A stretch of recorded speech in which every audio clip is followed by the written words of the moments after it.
বিশ্ব সংবাদে আপনাকে স্বাগত। শুরুতেই জানাবো হাতে পাওয়া সর্বশেষ আন্তর্জাতিক সংবাদের শিরোনাম, পরে বিস্তারিত। পুরোদমে যুদ্ধ চলছে, জানিয়ে দিব আমাদের হাতে থাকা সর্বশেষ গুরুত্বপূর্ণ আপডেট সংবাদ। ইরানের হাতে রাশিয়ার অস্ত্র, এবার কি করবে কট্টরপন্থী ইহুদিবাদী ইসরায়েল? তাহলে কি এবার ইহুদিবাদী ইসরায়েল মাটির সাথে ধূলিসাৎ হবে? জানাবো গুরুত্বপূর্ণ সংবাদ, আমাদের সঙ্গেই থাকুন। এরপর জানিয়ে দিব যে কোনো ধরনের হামলা ঠেকাতে প্রস্তুত ইরানি সেনাবাহিনী। ইসরায়েলের যে কোনো হামলা মোকাবেলায় প্রস্তুত ইরানের বিপ্লবী গার্ড সেনাবাহিনী। তারা বলছে ইসরায়েল থেকে যে কোনো হামলা হলে সেগুলো তারা মোকাবেলা করতে প্রস্তুত রয়েছে। দেশটির সেনাবাহিনী এবং নৌবাহিনী এমনটাই জানিয়েছে। দেশটির প্রেসিডেন্ট ইসরায়েলি হামলার কঠোর জবাবের হুমকি দিয়েছে, খবর রয়টার্সের। এবারে জানাবো ইসরায়েলের বিরুদ্ধে এবার বিস্ফোরক মন্তব্য ইহুদি নেতার।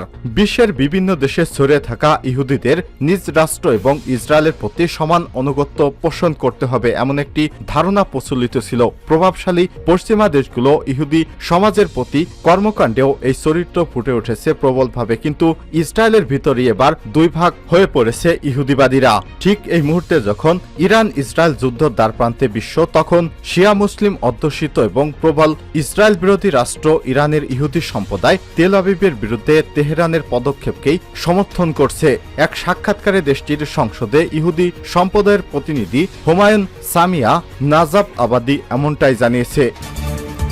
এবং সর্বশেষ জানিয়ে দিব এরদোয়ানের বক্তব্যকে স্বাগত জানালো হামাস। ফিলিস্তিনি ইসলামী বিরোধ আন্দোলনে হামাস তুরস্কের প্রেসিডেন্ট রিসেপ তাইয়িপ এরদোয়ানের বক্তব্যকে স্বাগত জানিয়ে একে মুক্তির আন্দোলন হিসেবে আখ্যায়িত করেছে, খবর ডেইলি সাবার। স্থানীয় সময় গতকাল আঙ্কারার ক্ষমতাসীন জাস্টিস অ্যান্ড ডেভেলপমেন্ট পার্টি একে পার্টির পার্লামেন্টারি গ্রুপের বৈঠকে এরদোয়ানের বক্তব্যের কিছুক্ষণের মধ্যে লিখিত বিবৃতিতে হামাস জানিয়েছে এরদোয়ানের বক্তব্য নিয়ে তারা গর্বিত। যে কোনো মুহূর্তে তারা ইসরায়েলে হামলার জন্য প্রস্তুত রয়েছে। প্রিয় দর্শক, এতক্ষণ শুনছিলেন সংবাদ শিরোনাম, এবারে বিস্তারিত। তবে তার আগে আপনি কমেন্ট করে জানিয়ে দিন এই সংবাদ সম্পর্কে আপনার মূল্যবান মতামত। প্রিয় দর্শক, আপনি যদি আমাদের চ্যানেলে নতুন হয়ে থাকেন, ভিডিওটি দেখতে দেখতে চ্যানেলটি সাবস্ক্রাইব করে রাখুন। আর আপনার বন্ধুদের মাঝে সোশ্যাল মিডিয়ায় ফেসবুকে এই ভিডিওটি শেয়ার করে দিন, যাতে করে আপনার বন্ধুরা সবার আগে সত্য খবর জানতে পারে। এবারে বিস্তারিত। ইরানের হাতে রাশিয়ার অস্ত্র, এবার কি করবে ইসরায়েল? দিন যতই যাচ্ছে ততই যেন খোলস ছেড়ে বের হচ্ছে ইরান। একটা সময় প্রায় প্রতিনিয়ত দেশটির বিভিন্ন লক্ষ্যবস্তুতে হামলা চালাতো ইহুদিবাদী কট্টরপন্থী ইসরায়েল। তখন নিন্দা জানানো ছাড়া পাল্টা জবাব দেওয়ার কোনো ব্যবস্থা ছিল না ইরানের। কিন্তু সময় এবার পাল্টে গেছে। দেশটির সমরাস্ত্র ভাণ্ডারগুলোতে যুক্ত হয়েছে অত্যাধুনিক সব ড্রোন এবং ক্ষেপণাস্ত্র, যার অধিকাংশই নিজস্ব প্রযুক্তিতে তৈরি করেছে ইরান। তবে ঘনিষ্ঠ মিত্র রাশিয়ার দেয়া আকাশ প্রতিরক্ষা ব্যবস্থা যেন রীতিমতো অপ্রতিদ্বন্দ্বী করে তুলেছে খামেনির দেশকে। বলা হচ্ছে এর উপর ভরসা করেই সরাসরি এবার ইসরায়েলি ভূখণ্ডে হামলা চালাইছে দেশটির সেনাবাহিনী, যা নাড়িয়ে দেয় ইসরায়েল এবং পশ্চিমা বিশ্বকে। এবার তছনছ হয়ে গেছে ইহুদিবাদী ইসরায়েল সেই ক্ষমতার মসনদ। এমন পরিস্থিতিতে বিশ্লেষকেরা বলছে ইরান রাশিয়া এই সম্পর্কের জেরে চড়া মূল্য দিতে হবে নেতানিয়াহুর সরকারকে। ইরান এবং ইসরায়েলের সংঘাতে নতুন করে উত্তপ্ত গোটা মধ্যপ্রাচ্য। শুরু থেকেই ইসরায়েলকে সমর্থন দিচ্ছে যুক্তরাষ্ট্র। অন্যদিকে ভয়ঙ্কর সব অস্ত্র নিয়ে ইরানকে শক্তিশালী করে তুলেছে বিশ্বের অন্যতম সুপারসনিক পাওয়ার রাশিয়া। সব দিক বিবেচনা করেই চিরশত্রু ইসরায়েলের ভূখণ্ডে এবার তুমুল বেগে হামলা চালিয়েছে তেহরান। এমনকি ইসরায়েলের ক্ষেপণাস্ত্রগুলোকে ঠেকে দেওয়ার সক্ষমতা রয়েছে উপসাগরীয় দেশটি ইরানের। আর এই কাজে ইরানকে সহযোগিতা করছে ভ্লাদিমির পুতিন, রাশিয়া। বার্তা সংস্থা রয়টার্স জানিয়েছে চলমান ইউক্রেন যুদ্ধে পুতিনকে হাজারো ড্রোন এবং ক্ষেপণাস্ত্র দিয়ে সহায়তা করেছে ইরান। এর প্রতিদান হিসেবে তেহরানকে শক্তিশালী আকাশ প্রতিরক্ষা ব্যবস্থা, অত্যাধুনিক যুদ্ধবিমান দিয়েছে রাশিয়া। তবে এগুলোর পরিমাণ সম্পর্কে এখনো জানায়নি দেশটি।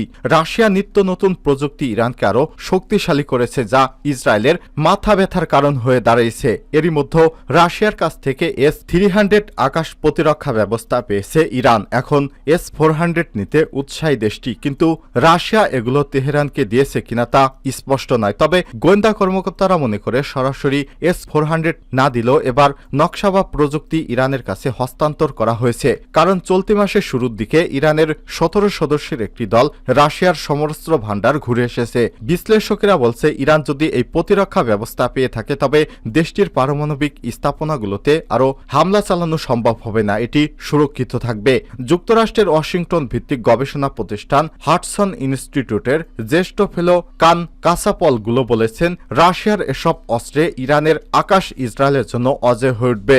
ইসরায়েলের জন্য আরও ভীতিকর খবর হলো সম্প্রতি যৌথভাবে নতুন ড্রোন তৈরি করেছে মস্কো এবং তেহরান। ফাঁস হওয়া নথিতে সামনে এসেছে এসব তথ্য। বাইডেন প্রশাসনের কর্মকর্তারা বলছে তারা এসব নথির যথাযথ যাচাই করছে। রাশিয়া এবং ইরান অবশ্য এনে কোনো মন্তব্য করেনি এখনো। ইরানি সেনাবাহিনী যে কোনো ইসরায়েলি হামলা মোকাবেলায় প্রস্তুত। ইসরায়েলের যে কোনো হামলা মোকাবেলায় ইরানি সেনাবাহিনী প্রস্তুত রয়েছে বলে জানিয়েছে দেশটির বিমান বাহিনী এবং নৌবাহিনী। বুধবার 17 এপ্রিল এক প্রস্তুতির কথা জানিয়েছে তারা। দেশটির প্রেসিডেন্টও ইসরায়েলি হামলা ঠেকানোর কঠোর জবাবের হুমকি দিয়েছেন। খবর রয়টার্সের। বুধবার 17 এপ্রিল সেনাবাহিনী দিবসের এক কুচকাওয়াজে ইরানের প্রেসিডেন্ট ইব্রাহিম রাইসি বলেছেন জায়নবাদী শাসক গোষ্ঠীর হামলার কঠোর জবাব দেওয়া হবে। ইরানের নৌবাহিনীর কমান্ডার বলছে লোহিত সাগরে ইরানের বাণিজ্যিক জাহাজগুলোকে পাহারা দিচ্ছে নৌবাহিনী। গত শনিবার 13 এপ্রিল প্রথমবারের মতো নিজেদের ভূখণ্ড থেকে ইসরায়েলকে লক্ষ্য করে ড্রোন এবং ক্ষেপণাস্ত্র হামলা চালায় ইরান।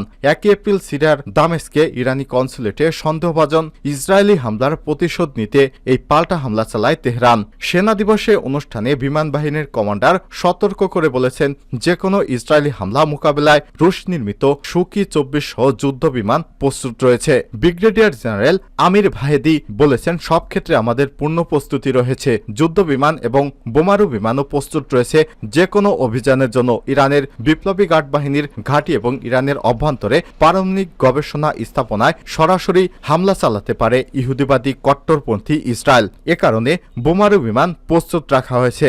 ইরানের বাইরেও ইসরায়েলি হামলার আশঙ্কা রয়েছে, তবে সব ধরনের হামলা এবার ঠেকাতে সক্ষম বলে এমনটাই দাবি করেছে ইরান। ইরানি নৌবাহিনীর কমান্ডার অ্যাডমিরাল শাহরাম ইরান বলেছেন লোহিত সাগরে ইরানের বাণিজ্যিক জাহাজগুলোকে সুরক্ষা দিচ্ছে নৌবাহিনী। এডেন উপসাগরে আমাদের যুদ্ধজাহাজ মোতায়েন রয়েছে। তিনি আরো বলেছেন অপর দেশের নৌযানকে সুরক্ষা দিতেও প্রস্তুত রয়েছে ইরান।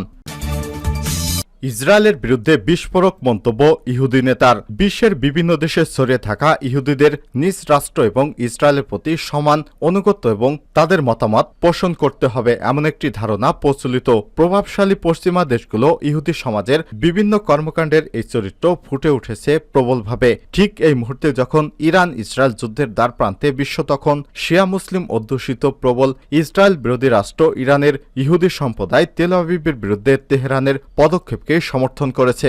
এক সাক্ষাৎকারে দেশটির সংসদে ইহুদি সম্প্রদায়ের প্রতিনিধি হুমায়ুন সামিয়া নাজাব আবাদি এমনটাই জানিয়েছে। তিনি বলেন বিশ্বজুড়ে অনেক ইহুদি ফিলিস্তিনের বর্বর ইহুদিবাদী আগ্রাসনের বিরুদ্ধে, যদিও বিভিন্ন দেশের সরকার ও সংস্থাগুলো ইহুদি সম্প্রদায়কে শতভাগ সমর্থন করে। তিনি আরো বলেন তবে ইরানের ইহুদিরা নিজ দেশের সঙ্গে বিশ্বাসঘাতকতা করবে না। আমরা ইসলামিক রিপাবলিকান অব ইরানকে শতভাগ সমর্থন করি এবং আমাদের নেতা আয়াতুল্লাহ আলী খামেনির নির্দেশনা মেনে চলি। ইহুদি এ নেতা জানান নিজেকে রক্ষা করার সম্পূর্ণ অধিকার রয়েছে ইরানের। বিশ্বের যে কোনো দেশে ইরানি দূতাবাসে হামলা করা মানেই ইরানের মাটিতে হামলা করা। ইরানের এই হামলার জবাব দেওয়ার বৈধতা রয়েছে।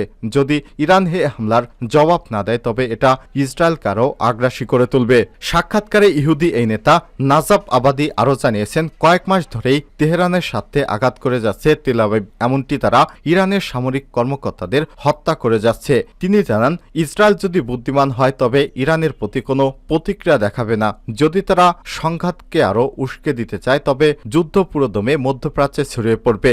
ইরানি এই ইহুদি নেতা আরও জানান গত বছর 7 অক্টোবরের আগেই ইসরায়েল গাজা আক্রমণ করতে চেয়েছিল। ওই দিন হামাসের আক্রমণের ঘটনাকে উপত্যকাটিতে হামলা চালানোর জন্য অজুহাত হিসেবে ব্যবহার করেছে। হামাসের হামলার পাল্টা প্রতিক্রিয়া বেশ নৃশংস হলেও বিশ্ব নেতাদের ইসরায়েলের নিন্দা করতে ব্যর্থ হয়েছে বলে জানান নাজাব আবাদি।